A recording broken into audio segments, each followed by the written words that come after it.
बसती कितनी दूर बसाली, दिल में बसने वालों ने रसते भर।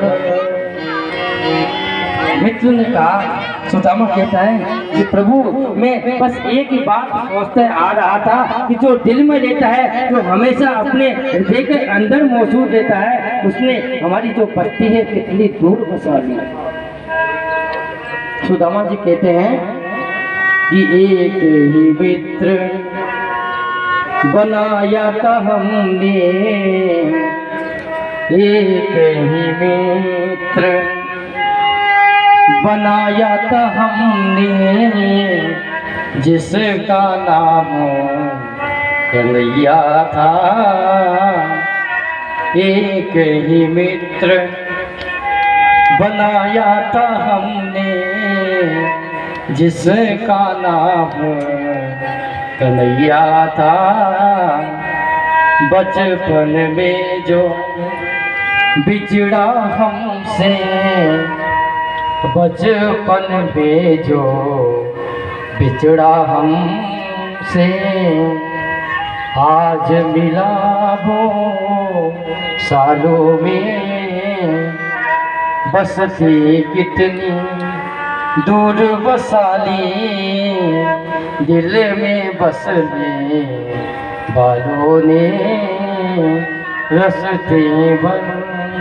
रो रो के पूछा हमसे बाबू के चालों ने रसते भर।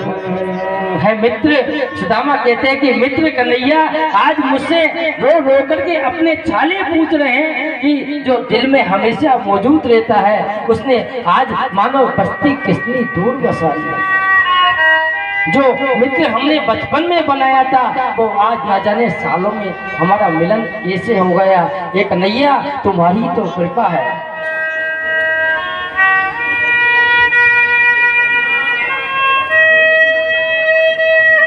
जब इस दृश्य को भगवान ने देखा, उद्धव जी ने इस दृश्य को देखा तो बच्चों की तरह बिलक बिलक करके रोने पड़ा, रोने लगे और कहा कि प्रभु,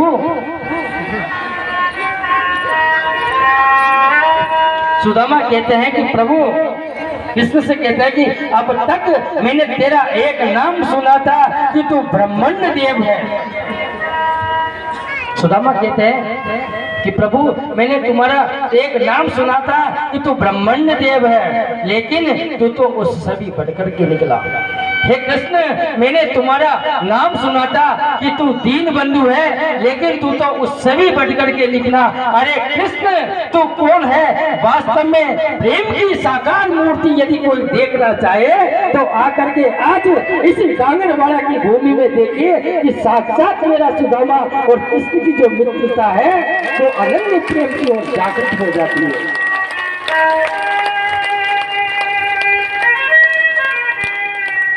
क्योंकि भक्त कहता है कि जब तक बिका ना था कोई, जब तक बिका ना था तब तक कोई पूछना था। जब तक मैं बिका ना था तब तक कोई पूछता ना था, लेकिन तूने खरीद कर मुझे अनमोल बना दिया। हे कृष्ण, हे सखा, आज तूने प्रेम की मूर्ति को साकार कर दिया। इस दरिद्र, इस गरीब ब्राह्मण को जो आज तूने प्यार दिया, जो सम्मान दिया, मैं इसके लायक तो नहीं था, लेकिन इस जो लायक तूने बनाया है वो जन्म जन्मान तक मैं तुम्हारा जय हो।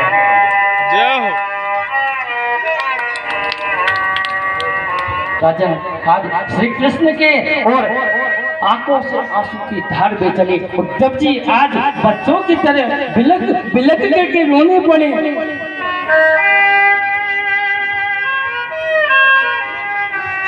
भगवान श्री कृष्ण बोले कि मित्र सुदामा, तुम्हें चलते हुए 6 महीने हो गए, तुम थोड़ा आराम करो। और जिस कक्ष में पर पुरुष का जाना निषेध था, उस दिव्य कक्ष के अंदर आज सुंदर, जिस कक्ष के अंदर भगवान शयन करते थे, रुक्मिणी शयन करती थी, उस कक्ष के अंदर उस पलंग पर, उस बेड पर के भगवान सुदामा को ला करके सुलाया और अपने हाथों से आज सुदामा पंखा करने लगे।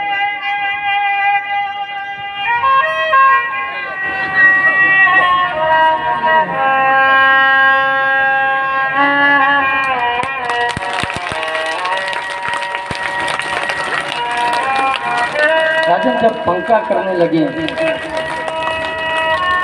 पंखा करते करते सुदामा जी को नींद आ गई, लेकिन भगवान कहते हैं कि है सुदामा, है मित्र, तूने आया जब तक भोजन नहीं किया तो थक चुका था, इसलिए मैंने तुझे सुला दिया, लेकिन अब तो हम दोनों भाई मिलकर के भोजन करेंगे। तो उन्होंने आज 56 प्रकार के आज व्यंजन बनाए, 56 प्रकार के आज व्यंजन बनाए, सब्जियां बनाए, अनेक प्रकार की मिठाई बनाई और आकर के आज कृष्ण और सुदामा दोनों खाने लगे। राजन जब दोनों ही मित्र खाने लगे, खाते खाते वार्ता चली, जब भगवान को सहन करने के लिए, अरे मनमान आइटम ले लो ना,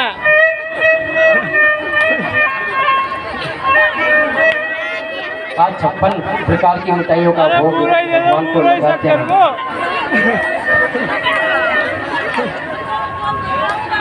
कृष्ण अपने हाथों से सुदामा को आज खिलाया।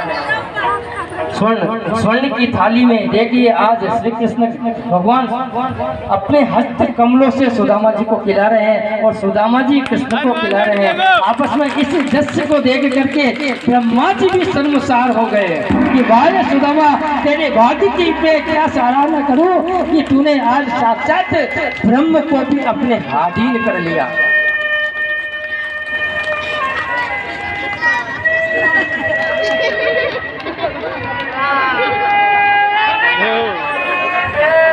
भगवान की सुंदर वार्तालाप हुई।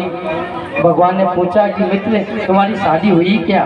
तो भगवान उस समय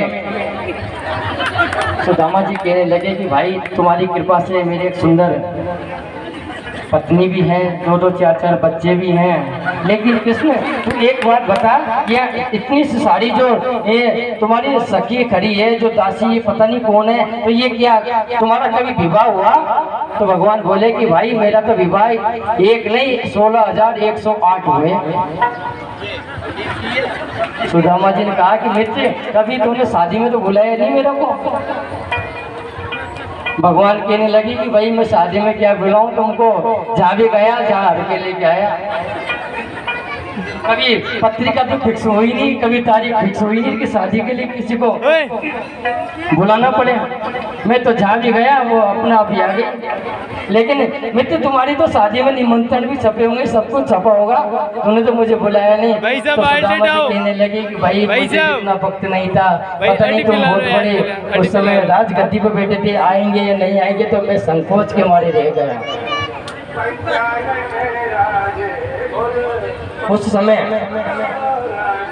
भगवान कृष्ण की दृष्टि आज सुदामा जी के काख पे पड़ी और उस काख में उन्होंने एक लाल पट्टी को छुपा कर रख रखा था। जब भगवान ने कहा कि सुदामा भाभी ने कुछ उपहार में मेरे लिए भेजा है क्या, तो भगवान से सुदामा जी कहते हैं कि प्रभु भाभी ने कुछ नहीं भेजा, क्योंकि वो मन में जानते थे कि इतने बड़े सम्राट को मैं ये फटी फूटी जो चावल है कैसे प्रदान करूं। शर्म के मारे आज सुदामा जी काख में दबाए जा रहे हैं और जोर जोर से दबाए जा रहे हैं, लेकिन जैसे दबाते गए वो फट कर के नीचे गिर पड़ी। और उसी समय कृष्ण ने उस पोटली को उठाया और उठा करके जैसे उस पोटली में से चावल निकाले, जैसे ही चावल निकाले तो आज प्रभु उस चावल का पान करने लगे। जैसे ही एक मुट्ठी चावल उन्होंने अपने मुख में डाला तो आज भगवान श्री कृष्ण ने अपने एक लोक का उनको राज्य प्रदान कर दिया।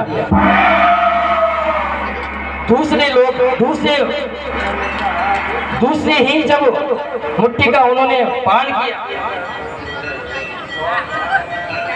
जब दूसरी मुट्ठी का उन्होंने पान किया तो उन्होंने दूसरी मुट्ठी में दूसरा लोगों का राज्य प्रदान कर दिया। राजन जब तीसरी मुट्ठी वो खा रहे थे उसी समय रुक्मणी ने हाथ पकड़ लिया और कहा कि प्रभु सारा प्रसाद आप ही खा जाओगे तो हमें क्या मिलेगा। तो उस समय रुक्मणी ने हाथ पकड़ लिया।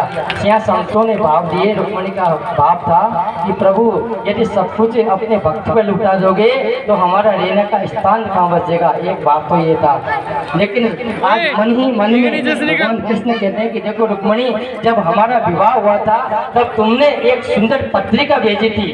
उस पत्रिका में जब ब्राह्मण आए थे लिख करके तो उस ब्राह्मण को तुमने दान किया था क्या, कुछ दक्षिणा दी थी क्या। तो रुक्मणी बोली कि प्रभु मैं इतनी जानती नहीं थी कि मैं उस ब्राह्मण को कुछ दान दूं या नहीं दूं, दक्षिणा दूं या नहीं दूं। तो उस समय भगवान ने कहा कि देखो देवी, जिस ब्राह्मणों के द्वारा ही आज हमारा मिलन हुआ है, जब उसी ब्राह्मण को मैं दान दे रहा हूँ, दक्षिणा दे रहा हूँ, तो तुम कहती हो कि ब्राह्मण को दान मत दीजिए। तो भगवान ने कहा कि ये देवी जो तुमने दान नहीं दिया था, इसके कारण मैंने आज इनको 2 लोगों की संपदा प्रदान कर दी।